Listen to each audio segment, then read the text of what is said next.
পেয়েছি? হ্যাঁ পেয়েছি। এই ব্যাগটা আমাকে দে, আমি ভাগ করে দিচ্ছি। তুই ভাগ করবি মানে? আমাকে তো আমি ভাগ করবো। এই ছাড় বলছি, আমি করব, আমি ভাগ করব, ছাড়।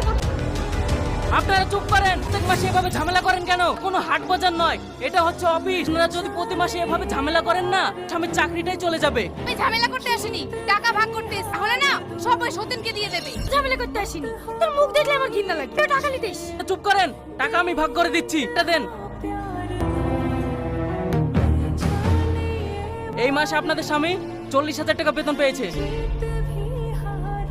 আপনি নেন 20,000, আপনি নেন 20,000। আর এই মাসে আপনার স্বামীর অফিসের যাতায়াতের খরচ 3,000 করে টাকা দেন। তুই পাগল নাকি? এই টাকা থেকে আমি 1 টাকা ফালতু খরচ করতে পারবো না। আমি ফ্রিজ অর্ডার দিয়েছি। তাহলে আপনি দেন। ও বাবা, ও দিল না আর আমি দেবো? আমি এসি কিনবো। এই চবড়ি, দেখলেন স্যার, আমাকে পূর্ণবই ভালোবাসে, ভালোবাসে আমার টাকাকে। আমি সবই বুঝি টনি। এই নাও 2,000 টাকা, মাসে পেমেন্ট থেকে কেটে নেবো।